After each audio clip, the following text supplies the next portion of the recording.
Ang nakaraan, ang ating bida na si Yen Mo ay tuluyan ng iniwan ang kanyang kasintahan para baguhin ang kanyang hinaharap. Nanalo din ang ating bida sa loto na kanyang kinagolek upang hindi na niya makitang nahihirapan ang kanyang ama. At lubusan ang panghihina ng ating bida pagkatapos niyang matapos ang quest na binigay sa kanya ng sistema dahil sa mga negatibong nararamdaman nito habang paubos ang oras. Tuluyan na siyang namuhunan sa kumpanya na Pusarina at kanya itong kinatuwa. Ang pagpapatuloy. Samantala, sa loob ng kotse, nagsabi na tumawag na tayo ng mga tauhan natin para paalisan na sila. Nakikita mo ba tasaad ni Nognog? Maluwag na napabuntong hininga si Yan Mo at nagsalita ng tutal may pera na kayo sa account bigay nyo na ang kanilang mga sahod. Hindi pa din maganda ang pakiramdam niya pero unti-unti na siya gumagaling. Sa isip-isip niya mababa pa ang survival points niya na merong 13 at meron pa siyang 13 araw para sa bagong mga gawain ng sistema. Kailangan ko gumawa ng paraan para makaipon ng survival points saad nito sa sarili. Nagsalita si Kung Rui at sinigaw na sabihin sa mga tao na ibibigay ang kanilang sahod mamayang gabi. Tumugon si Kalbo ng okay. Binuksan ang itaas sasakyat at sumigaw lahat ay makakatanggap ng ayuda mamayang gabi sabi ng aking boss na sunog. Totoo ba sabi ng isang lalaki halos kalahating taon tayong walang sweldo tapos ngayon meron na. Hindi na bale sabi ng isang lalaki, makakatakas sila sa monghe pero hindi sa templo sabi pa ng isang lalaki. Tara umuwi na tayo balik na lang tayo mamayang gabi. Sabi ng isang kalbo. Sabi ni bodyguard kalbo sa wakas tapos na lahat anong gagawin natin. Iminungkahi ni Kung Rui, bumalik tayo sa kumpanya at dalhin si Mr. Yen upang makita ang plano.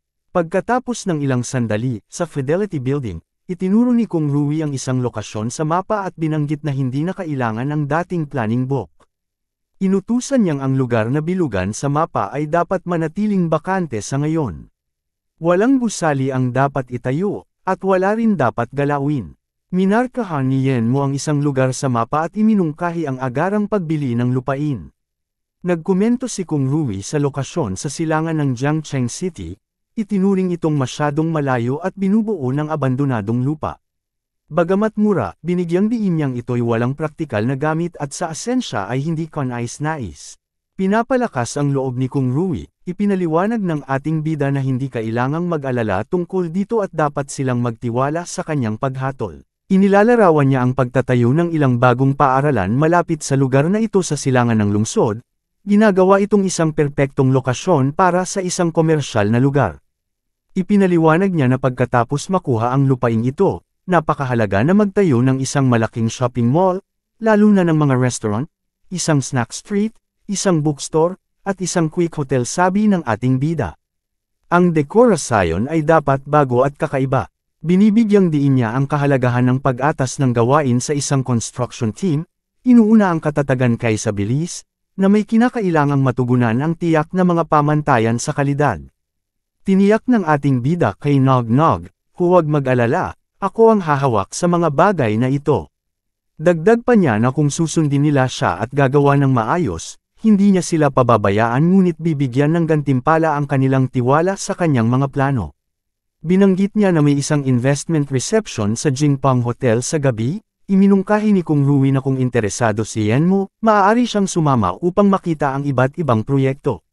Nagtanong si Yen Mo tungkol sa investment reception, sabik na malaman pa ang higit. Nag-iisip ang ating bida na ang mga survival points ay nagmumula sa kanyang kita at mga pamumuhunan. Kung magtatagumpay siya sa pamumuhunan, dapat ay makalakam siya ng maraming survival points sa hinaharap. Nagbago ang tagpo. Nos Jingpang Hotel ang ating bida, tinanong ni Yen Mo ang mga receptionist tungkol sa 4 na tao na mag-host sa pagtanggap ng pamumuhunan na iyon ng gabi. Bigla niyang narinig na may isang tumatawag kay Miss Fang at nagtataka siya kung anong ginagawa nito roon. Kasabay nito, binanggit ni Mr. Madong na ang huling beses na nakita niya si Miss Fang ay 3 buwan na ang nakalilipas at ipinahayag ang kanyang sorpresa kung paanong mas gumanda pa si Miss Fang Lexel ngayon. Isinasaalang-alang ni Lexel na kung ang isang tagahanga ay kusa ng magbigay ng bride price, wala nang dahilan para siya'y maglingkod sa isang hindi kaaya-ayang lalaki. Nag-isip ang ating bida kung kaya niyang maglakad habang siya'y abala sa pagmumuni. Habang nag-iisip kung dapat ba niyang tulungan ito, napansin niyang tumingin si Fang Lexel sa kanya. Binalika ng ating bida ang titig. Nag-isip siya kung may relasyon ba sila ng lalaking mataba sa tabi ni Lexel. Pinagmamasdan siya, iniisip kung bakit siya nagbihis ng ganito upang samahan ang ibang lalaki matapos nilang maghiwalay ilang araw lang ang nakalilipas. Napagdesisyonan niyang kalimutan na ito, at pinaalalahanan ang sarili na hindi niya ito pakialamanan. Sumulong ang kamukha ni Donald Trump at dumaan sa tabi ng ating bida. Tinanong ni Yenmo ang kanyang mga galaw at sumagot si Mr. Madong na bakit siya nakatayo sa gitna ng daan at hinaharangan ang daan. Idinagdag pa niya na hindi ito lugar para sa isang batang mahirap tulad niya.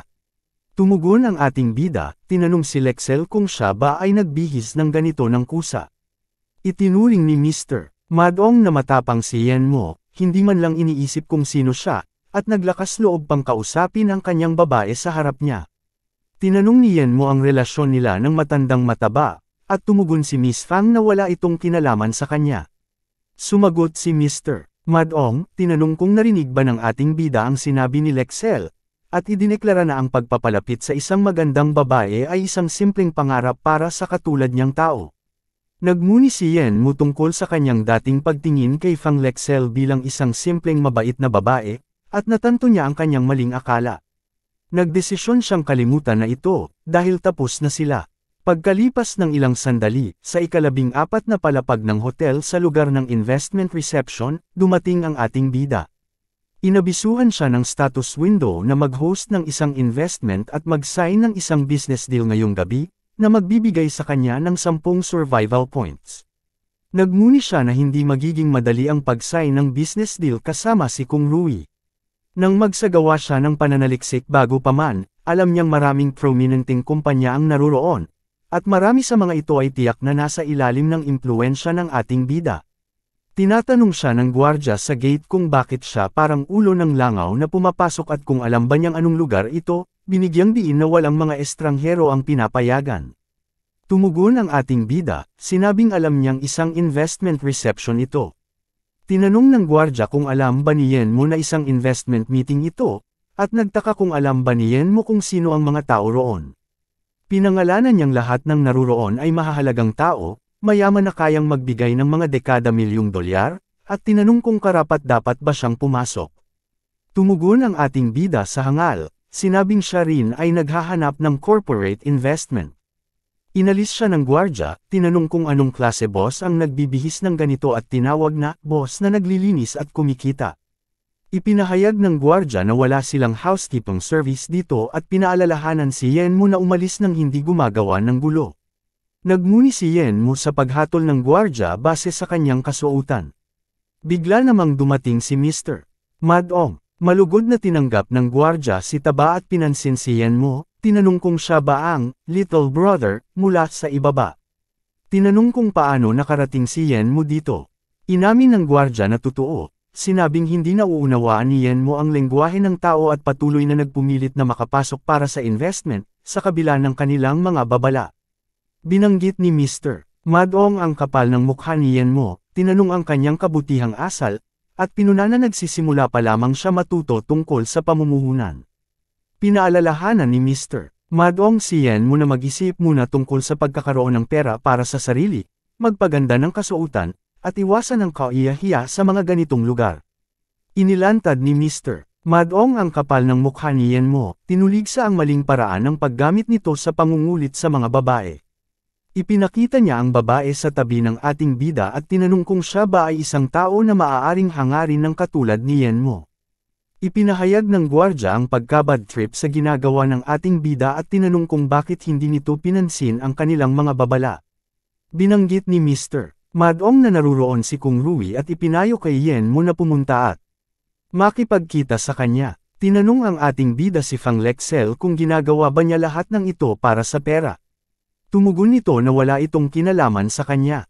Tinanong ng ating bida kung gaano kahalaga ang pera at kung susunod ba siya sa kahit kanino dahil dito. Habang naglalakad papalayo, tinanong ni Yenmo kung sulit ba ang katawan niya para magbihis ng ganito.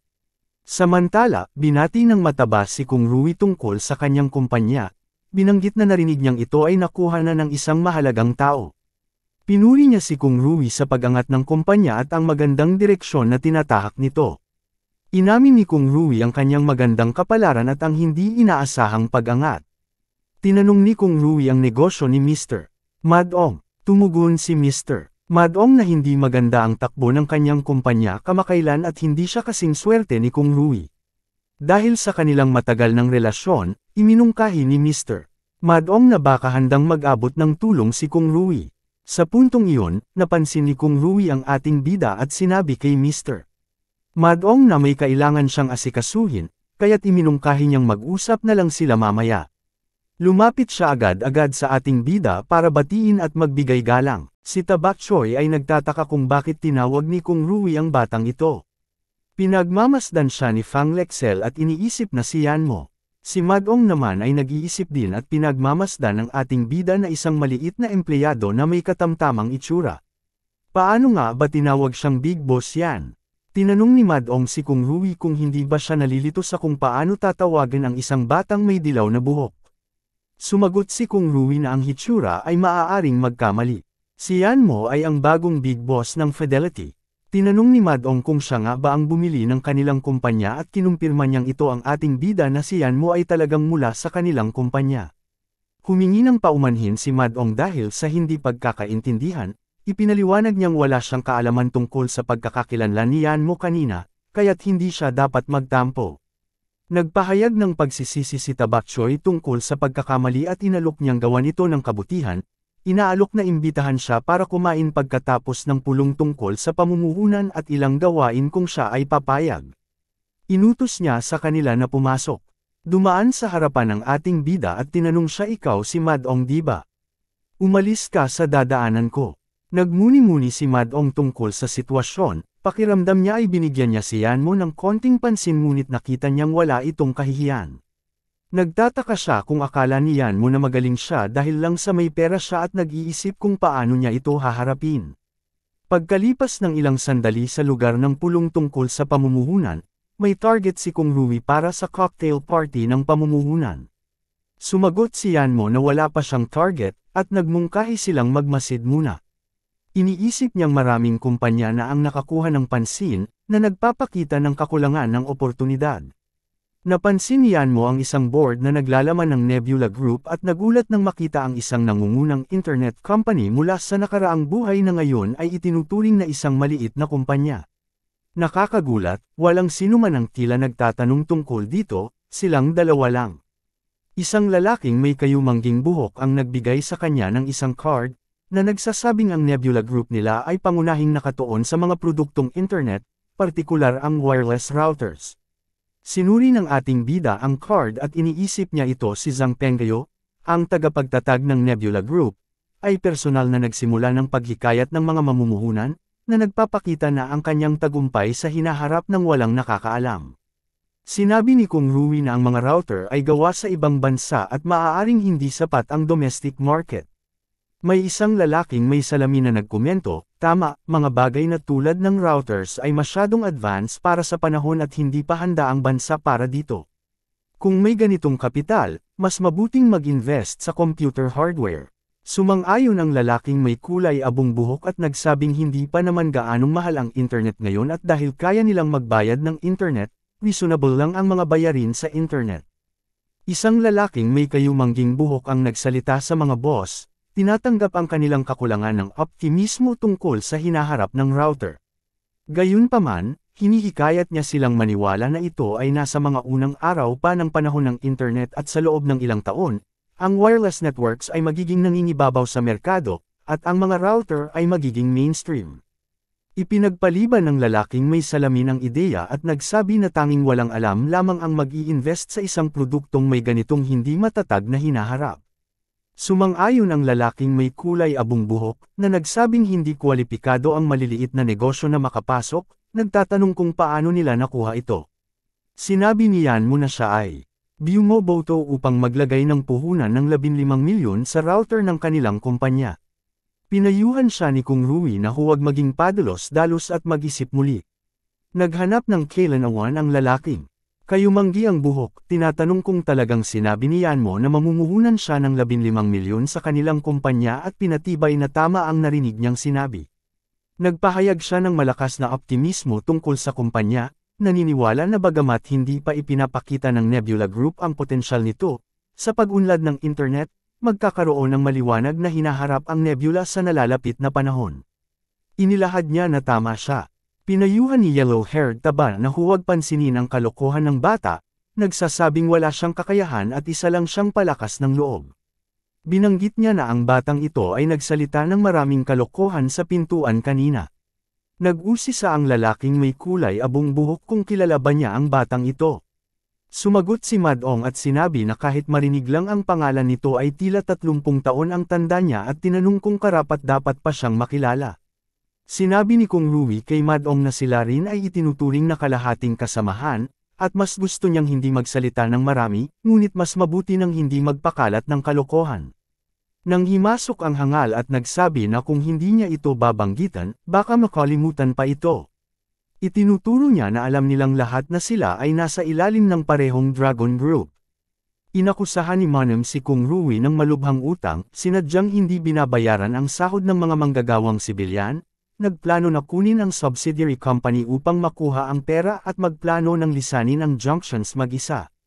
Nagtanong ang lalaking may kulay abong buhok tungkol sa posibilidad ng ganitong pangyayari, napagtanto na kung masama ang ugali ni Kung Rui, hindi rin maganda si Yanmo. Sinabi ni Madong na kung mas matalino si Yanmo, hindi siya dapat nakialam sa kanilang mga usapin.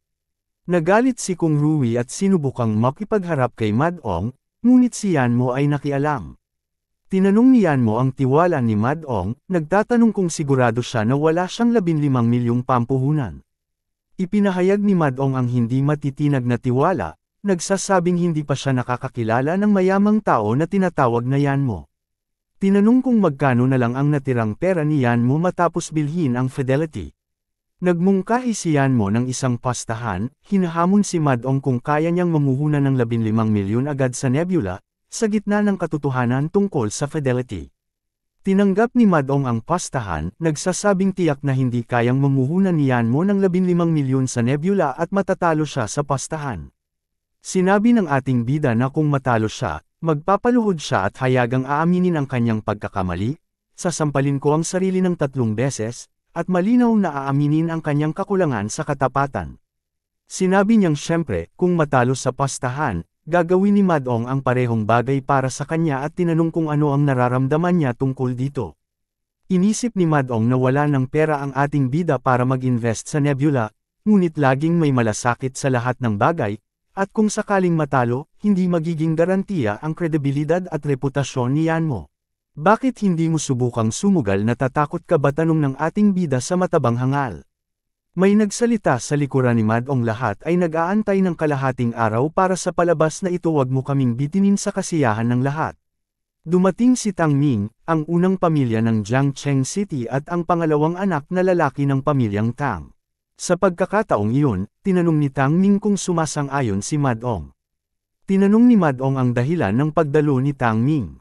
Tiningnan ng ating bida si Tang Ming at inisip siya bilang pinuno ng pamilyang Tang sa Jiangcheng City, na siyang supplier ng mga raw materials para sa Nebula Group sa nakaraang buhay. Kung makakapag-establish sila ng koneksyon sa kanya, makikinabang ito para sa hinaharap na pag-unlad ng Nebula. Tiniyak ni Tang Ming sa kanila na hindi nila kailangang mag-alala at maaari silang magpatuloy. Nagpahayag si Madong na siya ay nagbibiro at ang lahat ay naglalaro lang at hindi magpapusta. Humingi si Taba ng paumanhin kay Tang Ming na nagpapatawa lang siya at binanggit na wala ng kasiyahan na magaganap. Nagpahayag ng may nakakatakot na ekspresyon si Tang Ming na siya ay lubusang nadidismaya na dumating siya ng maaga at tatapusin mo lang ito ng maaga, tinanong kung may problema si Madong sa kanya. Sinabi ng matandang mataba na hinahangaan niya si Tang Ming, paano ako magkakaproblema sa iyo? May takot sa kanyang salita. Nagmungkahi si Taba na ituloy ang pastahan. Pinayuhan ni Kung Rui ang ating bida na mag-isip muli at tinanong kung talagang nais niyang magpustahan sa kamukha ni Donald Trump. Dagdag pa ng ating bida na gusto niyang magpustahan at tinanong kung nasaan ang kanyang bank card. Sinabi ng mukhang pera na Lexel sa ating bida na pinapayuhan siyang huwag ipahiya ang sarili at mas mabuti pang umalis ng mabilis dito.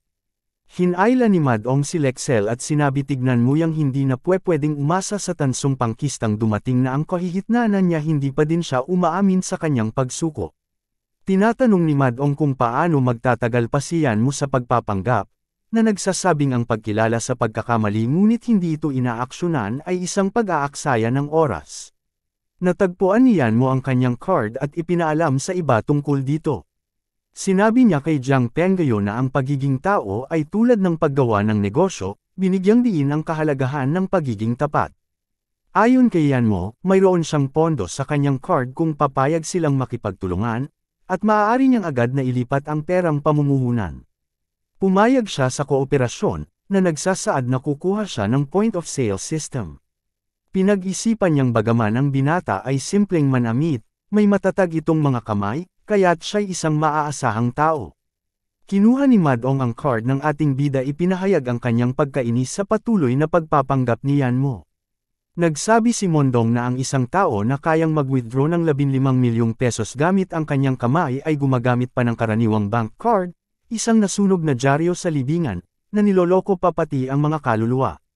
Tanong ng kalbo kung may mga 10 milyong dolyar sa card, hindi ba't karaniwan sa bangko na VIP ang may ganoong halaga, at nagtatanong kung bakit gumamit pa ng ordinaryong card. Sumang-ayon ang lalaki sa itim na coat, na nagsasabing tama siya, at kinuha niyan mo ang kanyang card, binanggit na titingnan niya kung may pera sa card na iyon. Dumating si Jiang Penggayo kasama ang card machine at sinubukang i-proseso ang transaksyon, ngunit nagpakita ito ng kakulangan sa pondo, kaya hindi maisegowa ang kalakalan. Nagtawanan si Mondong at tinanong siyan mo kung may sasabihin pa siya, binanggit ang naunang pahayag ng pagkakaroon ng 15 milyon sa kanyang bukas na bibig. Natatawa habang sinasabi na pasensya sa iyong pag-arte pero hindi ka aktor. Nagtataka siyan mo kung paano nawalang ng balanse ang kanyang account. Tinanong ni Kung Rui kung anong susunod na hakbang. Nagtataka si Jiang Penggayo kung ang ating bida ba ay talagang isang karaniwang tao at nagpapasikat lang sakin pero mukhang hindi naman siya nagsisinungaling. Sinabi ni Taba para kay Miss Fang Lexel, na hindi siya isang hindi makatarungang tao at nag-aalok ng paumanhin, handa siyang lumuhod kung kinakailangan. Sinabi ni Tang Ming na ang pinakamahalagang aspeto ng buhay ay ang pagiging tapat at ang pagkakaroon ng lakas ng loob para sumugal. Sumang-ayon si Taba habang nakangisi sa kanya at iminumungkahi na si Mr. Tang ang magdedesisyon ng lahat. Bukas siya sa desisyon ni Mr. Tang. Ipinaalam ni Kung Rui kay Madong na hindi simple ang sitwasyon, lahat sila ay aware na maaaring magkaroon ng mga isyu ang banking system sa malalaking transaksyon. Iminungkahi niyang kontaken ang bangko at magpadala sila ng isang propesyonal para magsiyasat. Tumanggi si Madong na nagsasabing mayroon pa siyang ibang mga bagay na dapat gawin at hindi na niya kayang magtagal pa roon. Tinawag niya ang mga security guard para tumulong nagpapadali pa si Tabachoy, at tinanong ng ating bida si Mr. Madong, na nagsasabing ang tama at mali sa sitwasyong ito ay kusang malulutas kapag dumating ang mga tauhan mula sa bangko. Hindi siya makababase ng kanyang kaba sa takot na kung sakaling may malaking halaga siya sa kanyang card. Sumigaw si Madong na siya ay presidente ng kumpanya, at nagsasabing hindi siya natatakot sa kanya inutusan ang mga security guard na gawin nila ang kailangan nilang gawin. Dumating ang mga security guard at tinanong ang sitwasyon. Inutusan ni Madong silang palibutan ang ating bida. Idineklara niyang ito na ang huling pagkakataon. Kung ayaw niyan mo na lumuhod at aminin ang pagkakamali, bubugbugin siya hanggang siya ay mapaluhod galit na sambit nito.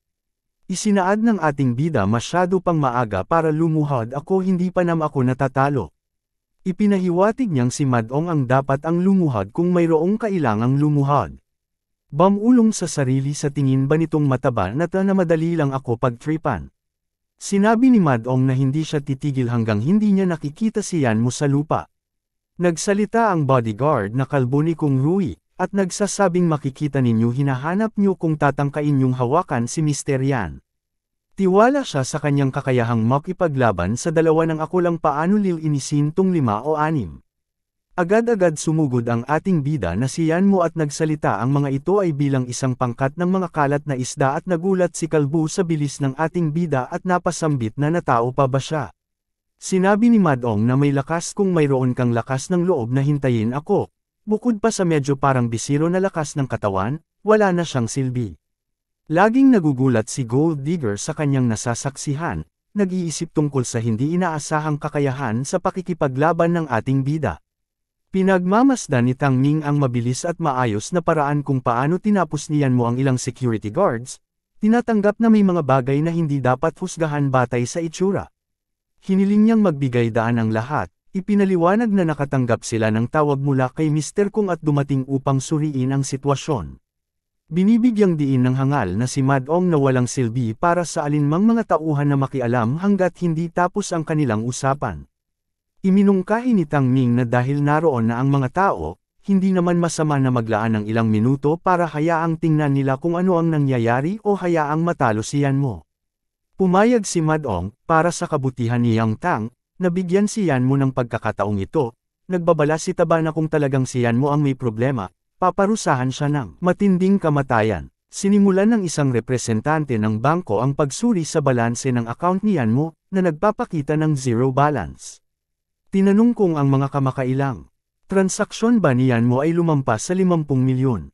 Sop ang sarili ni Madong nang hindi paniniwala, na nagsasabing hindi maaaring zero balance ang magdulot ng kapital na umabot sa 50 milyon. Sumagot ang ating bida na tama yun, pinagtibay ng tauhan ng bangko ang katumpakan ng impormasyon. Ipinaliwanag ng representante na maaaring ang card ni Yan Mo ay na-freeze kung naglipat siya ng malalaking halaga ng pera. Gayunpaman, kung ang kanyang mga pondo ay legal, maaaring alisin ang paghinto at maa-upgrade ang kanyang serbisyo. Ipinahayag ni Madong ang duda, hindi makapaniwala sa mga nangyayari ang hinayupak. Sinabi ni Yan Mo na ang kanyang mga pinagkukunan ng pondo ay lahat traceable at tinanong kung maaari pa niyang ipagpatuloy ang paglipat ng pondo sa ganitong sitwasyon. Tinatanong ng hangal kung sila ba ay tinawag ni Kung Rui, nagsasabing may pagdududa siya na ang isang tao na may ganitong antas ng kabutihan ay makakamit ang isang daloy ng 50 milyong dolyar na itinuturing na peke. Nagbigay siya ng kanyang business card, kasama ang kanyang mga impormasyon, na nag-aalok ng kanyang work number para sa verification kung may mga pagdududa. Ibinalik ang card ni Yan Mo, na nagsasabing operational na ang kanyang bank card ngayon at iminumungkahi niyang pumunta siya sa bangko upang mag-apply para sa isang customized na gold card. Napansin ng isang nakamasid na ang pagkakaroon ng kaibigang may malaking daloy ng pera ay hindi basta-basta, ngunit ang pagkuha ng ganitong card ay maaaring may mga limitasyon. Nanalangin si Taba na hindi tumuloy ang paglipat ng pera agad ng ating bida sa nebula parang matalo pa din siya. Nagtanong ang ating bida kay Madong kung siya ba'y talagang nagmamadali upang tiyakin tiwala sa kanyang salita. Pagka-swipe ng card ng ating bida ito ay nagtagumpay at tumuloy. Nagsalita si Kung Rui kung anong masasabi ni Madong ngayon may gigil sa tono at galit na muka. Sumagot si Madong na siya ay hindi nila gusto at ayaw siyang pakitunguan sa lungkot na boses nito. Ito ay pandurugalang dagdag pa nito tiyak niyang hindi siya luluhod. Bigla, nakialam si Tang Ming sa pamamagitan ng pagsipa kay Madong, na nagdulot sa kanyang pagbagsak sa lupa. Tinanong ni Madong ang ginawa ni Tang Ming, at sumagot si Tang Ming sa katotohanang hindi kayang tanggapin ni Madong ang pagkatalo. Tinutukoy na ang isang taong nagkakilala sa pagkakamali ngunit hindi inaaksyonan ay nagsasayang ng oras at hindi dapat maging sagabal. Inamin ng hangal ang kanyang pagkabulag, na kinikilala niyang nabigo siyang makita ang katotohanan at nagsisisi sa pagkakagulo kay Yan Mo. Hinihingi niya ang paumanhin, at tinanong ng ating iba kung may iba pa. Sinabi ni Madong na natapos na ang pagluhod pagsampal, at paghingi ng paumanhin. Tinanong ng ating bida si Madong para malaman ang katotohanan tungkol sa Fidelity Company na isinisisi lahat ng kapabayaan ng company kay Kung Rui para patuloy na akuan ni Kung Rui ang pagkakamali. Nagpasalamat si Kung Rui. Sinabi ni Madong ang kumpanya ay nakuha na ni Kung Rui na nagsasabing siya'y nagseselos lamang sa magandang kapalaran ni Kung Rui dagdag pa nito na siya ay nagsasalita lang ng walang katuturan. Nag-uusap-usap ang mga nakapaligid na walang gusto makipagkalakaran sa niya nakakaawa siyang tao. Pinag-isip-isip ni Madong na siya'y magiging alaala na naghukay ng sarili niyang hukay, at balang araw, siya'y kailangang magbayad para dito. Nagpasalamat si Jiang Penggayo kay Yan Mo sa pamumuhunan sa kanilang Nebula Group, tinitiyak na hindi nila siya bibiguin. Sinabi ni Yan Mo, na tinutukoy si Tang Ming, ang pasasalamat sa kanyang tulong sa gabing iyon at binanggit na kung may paraan siya upang maging kapaki-pakinabang sa hinaharap, maaaring magtanong si Tang Ming. Pinagmamasdan ni Fang Lexel at iniisip kung talagang nagbago ba siya. Kinikilala niya na kung hindi dahil sa kanya, hindi siya nakatayo dito ngayon. Naalala niyang sinabi ng kanyang ina na makipagkita siya sa isang boss na si Madong, ipinakilala ng kanyang tita Wang. Sinabi ni Zion na narinig niya ang tungkol sa isang investment meeting sa Jingpong Hotel ngayong gabi, tinatansya na darating din ang matadang mataba. Ipinahayag ni Fang Lexel ang pag-ayaw niyang pumunta, ngunit sinabihan siya ng kanyang ama, na nagsasabing hindi niya ito desisyon, binigyang diin na si Yan Mo ay hindi inaasahan, kailangan siyang ibalik bilang manugang, tanong kung anong silbi ng pagpapalaki sa kanya kung hindi. Idinagdag ng ina ni Fang Lexel na hindi nila pinipilit siya, ngunit kung hindi siya makakapag-asawa dahil sa kakulangan sa pondo, matatapos na ang kanilang lahi. Tanong kung kaya ba niyang pasanin ang paeneng iyon at inipon ang pangako sa kanyang ina sa dalawang kapatid. Nagsimulang umalis sa lugar, sinabi ni Tang Ming na ang pulong ay isang usapin ng pananampalataya, kaya't kung may mga plano si Yan Mo sa hinaharap, maaari siyang lumapit sa kanya. Ang status window ay nagpapaalala kay Yan Mo na ang sistema at siya ay binabati ng host sa pagtapos ng misyon, na kumikita ng isang gantimpala na 10 survival points kasama ang karagdagang bonus points. Bukod dito, dahil sa kahangahangang pagganap ng host, ang sistema ay kukuha ngayon ng 10% ng survival points na kinikita tuwing may upgrade. Ang kabuoang survival points sa kasalukuyan ay 23. Iniisip ng ating bida ang kahulugan nito. Ang sistema ay hindi lamang kumokontrol sa kanyang buhay kundi nag-charge pa siya ng bayad. Gulat na sabi ni Li Biao at pinaparating sa ating bida at kung Rui na hindi maganda ang sitwasyon at nagkakagulo na naman ang mga manggagawa roon. Tinanong ni Kung Rui kung bakit hindi siya naabisuhan na ayusin ang pondo para sa pamamahagi ng mga sahod at nagtataka kung bakit muling lumitaw ang isyong ito. Ipinaliwanag ni Li Biao na ang mga naunang inayos, kabilang ang mga bayad sa sahod, ay naayos na, gayunpaman, ang mga empleyado ngayon ay nagbabawal sa pasukan ng kumpanya, sinasabing nagbago na ang may-ari ng kumpanya at nag-aalala sila tungkol sa posibleng pagkawalan ng trabaho sa hinaharap. Hinarap ni Kung Rui si Yan Mo upang humingi ng opinyon, binibigyang diin na may kaunting panahon pa bago magsimula ang bagong proyekto, kaya't hindi nila maaaring pabayaan ang sitwasyon. Nagmungkahi si Yan Mo na bumalik muna sa kumpanya upang tasahin ang sitwasyon. Inabisuhan niya sina Tang Ming at Zhang Pengyo na kailangan niyang umalis muna. Sa labas ng Fidelity Building, may mga taong nag-aaway habang ang iba ay sinusubukang mamagitan. Isang lalaking dilaw ang buhok ang nagsabing hindi talaga alam ng lalaki kung ano ang mabuti para sa kanya at iginigiit na nabayaran na siya, kaya dapat na silang umalis. Isang manggagawa ang nagmungkahing makipagkita kay Ginoong Kung Rui, sinasabing bagamat nabayaran na ang sahod, biglang natigil ang proyekto, kaya't hindi sila sigurado sa kanilang kinabukasan. Sumang-ayon ang isa pang manggagawa, nagsasabing ang sitwasyong ito ay parang biglaang pagkatanggal sa trabaho. Tinulak ng manggagawa ang lalaking dilaw ang buhok, na sinubukang harangan siya bumagsak ito sa lapag. Tumayo ito at nagalit ang lalaking dilaw ang buhok, naglabas ng kutsilyo, at nagbanta na papatayin siya. Nasaksak ang manggagawa, at isa pang manggagawa ang nakiusap na tumawag ng ambulansya. Biglang dumating ang ating bida at si Kung Rui. Nagtanong si Yan Mo tungkol sa kaguluhan at inutusan ang lahat na pumasok upang mag-imbestiga. Lumapit si Li Biao at inianunsyo ang pagbabalik ni na Ginoong Yan at Ginoong Kong. Nagreklamo ang lalaking dilaw ang buhok na may problema pa rin kahit nabayaran na, nagbabanta na turuan ng leksyon ang mga gumagawa ng kaguluhan at hinahamon silang pumasok. Sinang-ayunan nito ng hangal niyang kapatid, sinasabing ang mga ayaw ng gulo ay dapat umalis agad at huwag dungisan ang harapan ng pinto ni Ginoong Kong. Nilapitan ni Kung Rui ang sugatang manggagawa at tinanong kung sino ang may kagagawan. Sila'y nagsabing tumutulong lamang sila na magtatag ng awtoridad, kung saan iminungkahi ng kumag na magbayad ng ilang 10,000 piso upang maayos ang isyo. Tinanong niyan mo ang manggagawa kung nakatawag na sila ng ambulansya, at kinumpirma ng manggagawa na nakatawag na ngunit aabutin pa ng 10 minuto bago ito dumating. Ipinahayag ng manggagawa na malakas ang pagdurugo ng sugatan at baka hindi na niya kayanin. Ipinaliwanag niya na matapos ang pagtigil ng proyekto, maraming manggagawa ang nawalan ng trabaho, at siya mismo ay nahihirapang magbayad para sa operasyon ng kanyang anak na babae, nagtatanong kung paano niya mahaharap ang natitirang gastusin. Napaupo ito ang namamroblema sa kawalan niya ng trabaho paano na ang operasyon ng kanyang anak. Naalala ng ating bida ang sakripisyo ng kanyang ama para sa kanilang pamilya. May bulong-bulungan sa paligid na napakahirap maghanap ng trabaho ayon sa kanyang kaibigan. Nakaupo ang manggagawa habang hawak ang sugatang kasamahan at napansin na hindi na humihinga. Nagtanong siya kung bakit hindi pa dumadating ang ambulansya. Humingi ng gabay si Libiao kung ano ang gagawin, at inutusan siya ni Kung Rui na talian ang dalawang nagdulot ng kaguluhan. Nagpakita ng kumpiyansa si Lienzi na sa tulong ng kanyang kapatid, walang sino man ang maglalakas loob na gumawa ng gulo muli. Tumutol ang lalaking dilaw ang buhok, sinasabing wala silang ginawang masama.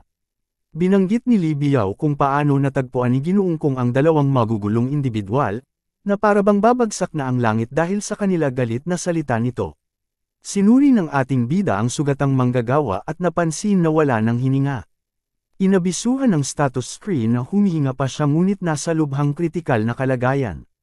Napagtanto ng ating bida na kung makokontrol ng sistema ang kanyang buhay, baka may paraan upang mailigtas ang buhay ng iba.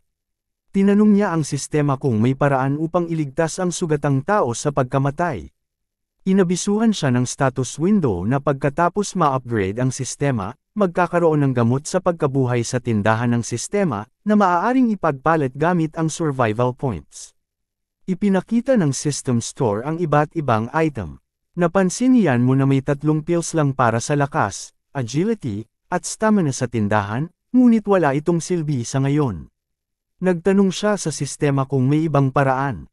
Sinabi ng sistema na maaaring gumamit ng survival points para palawigan ang buhay ng sugatang tao ng ilang minuto upang masigurong mabuhay ito. Kinalkula ng sistema na kakailanganin ng host na gumamit ng 12 survival points para dito. Idinagdag ng sistema na ang function na ito ay magagamit lamang isang beses, kaya dapat pag-isipan mabuti ng host bago kumpirmahin. Sumagot siyan mo ng kumpirmasyon, iniisip na ang pagpanaw ng tao dito ay masyadong mabigat para sa bagong tayong gusali.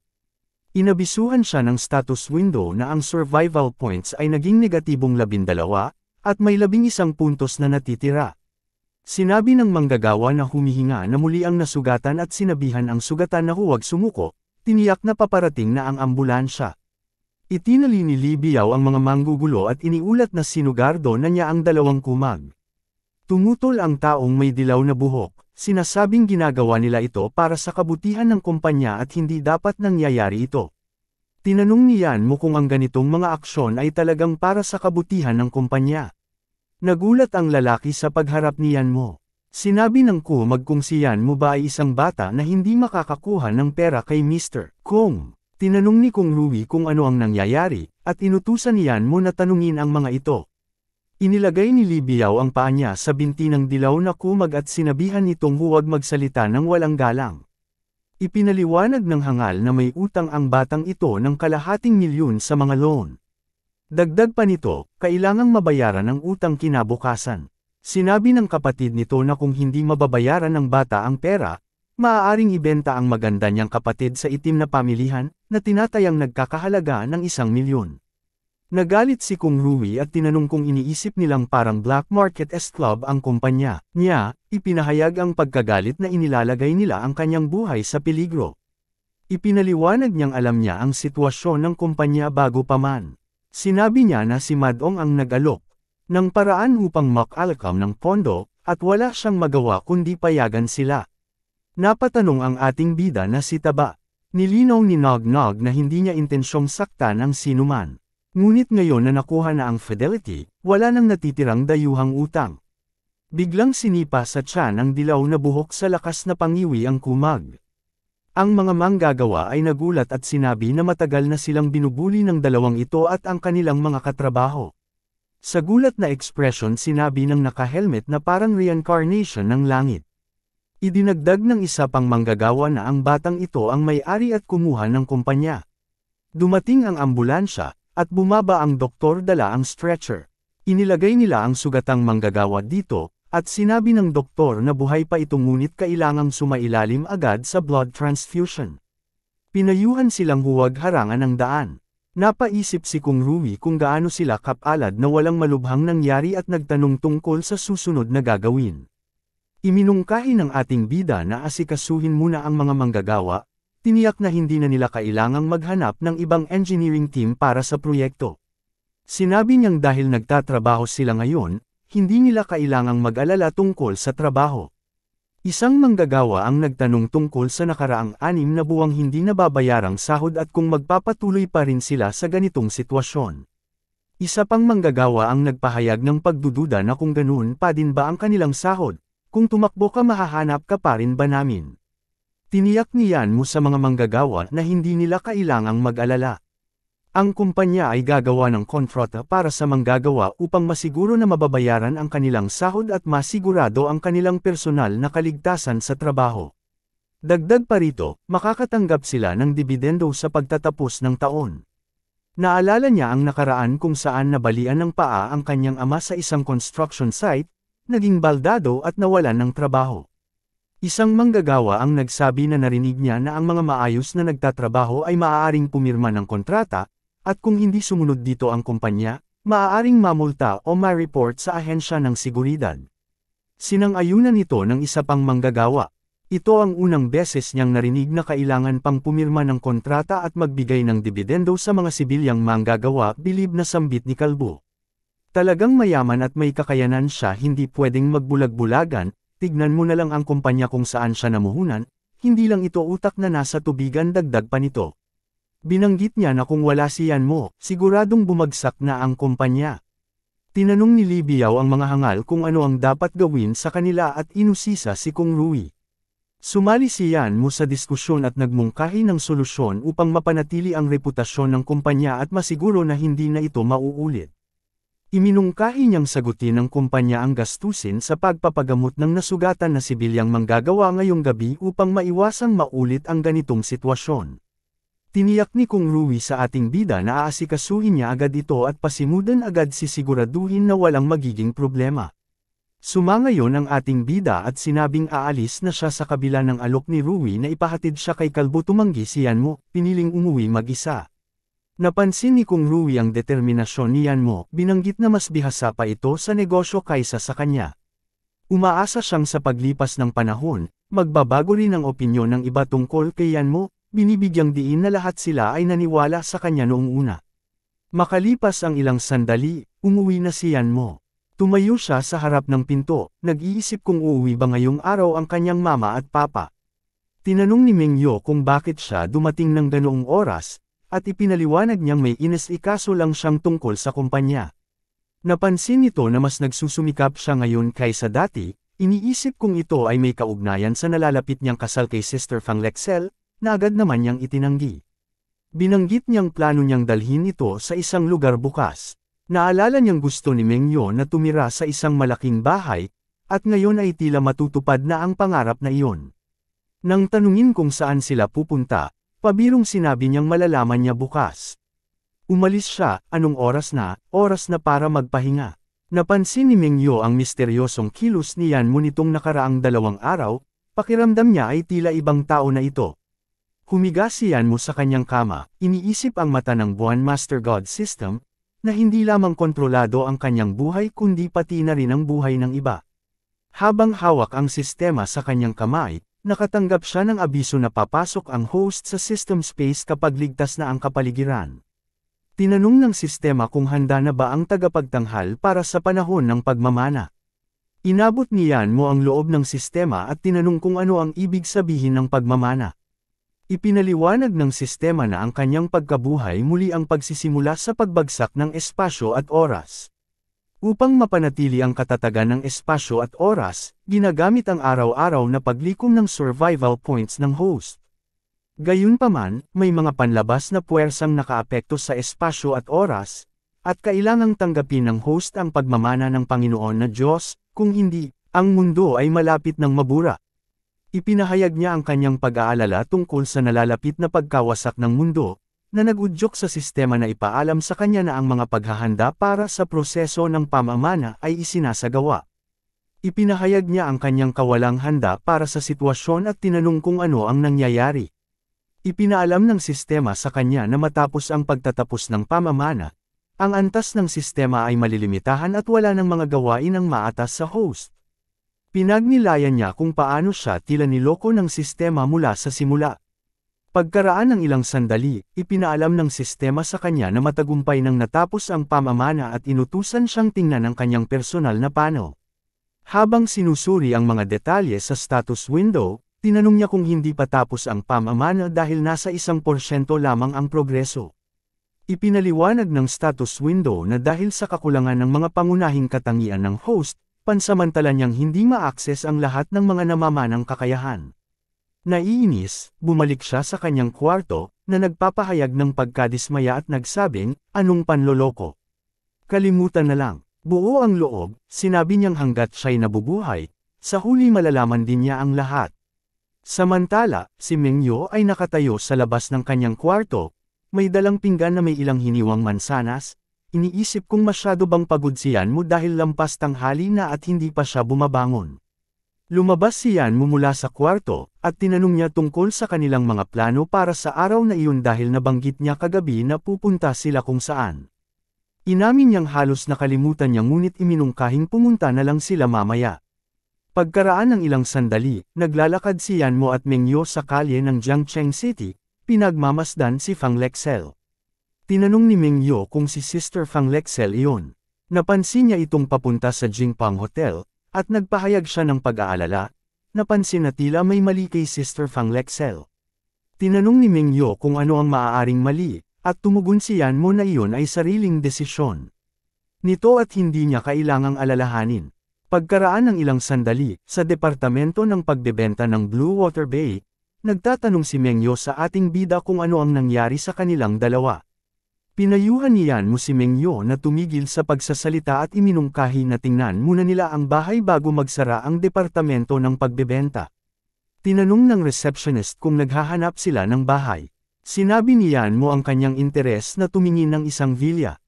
Sinabi ni tagapagbenta sa ating bida na hindi niya kayang bumili ng isang villa at inirekomendang tumingin na lang ng mas maliit na bahay. Dagdag niya na hanggat mababayaran niya ang down payment, maaari niyang bayaran ang natitira ng unti-unti. Nabigla si Mengyo na ang mga bahay dito ay under sa Shenchan Group na sobrang mamahal. Bibili ba talaga ikaw dito? Pagtatanong nito. Bibigyan kita ng villa diba? Sabi mo gusto mo ng malaking bahay. Pagkukumpirma pa ng ating bida. Tinanong ni Mengyo kung talaga bang bibigyan siya nito ng isang villa. Gulat na tanong nito. Nagsalita si Ang Maldito kung alam ba ni Yanmo ang halaga ng kanilang mga villa at kung sigurado siya sa pagbili nito. Muling sinabi ni Yanmo na nais niyang bumili ng isang villa. Tinanong ni Mengyo kung bakit hindi na lang sila umalis. Sinabi ng tagapagbenta ng may panghahamak na sa kanilang mga suot na damit ay hindi man lang aabot sa $200, ngunit gusto nilang bumili ng villa. Idinagdag ni Mengyo na hindi siya dapat pinapayagang magsabi ng ganoong bagay sa kanyang kapatid na si Yanmo. Hinawakan niya ang kamay ni Yanmo at iminungkahing huwag na nilang sayangin ang oras at umalis na. Biglang napansin siya ng isang lalaki na may buhok na ube at tinanong kung siya ba si Yanmo. Kinilala ni Yanmo ang pagkakataon, sinabing kakakita lang niya rito at hindi pa rin siya makapaniwala. Hanggang dito na muna mga kazens ang ating kwento patungkol sa ating bida na si Yanmo. Sana ay nagustuhan ninyo mga idol. Maraming salamat sa pagsubaybay. Sa susunod na kwento, muli na namang magpapakitang gilas ang ating bida sa mga taong nang mamaliit sa kanya at paano niya ito papaiyakin. Dito ay ipapakilala niya si Mengyo bilang kanyang kasintahan. Muli na namang gagawa ng kalokohan ang hambog na si Madong. Paano ulit ito maiisahan ng ating bida at pagkakaperahan? Ngunit meron na nam siyang binabalak sa ating bida. Magtatagumpay kaya siya?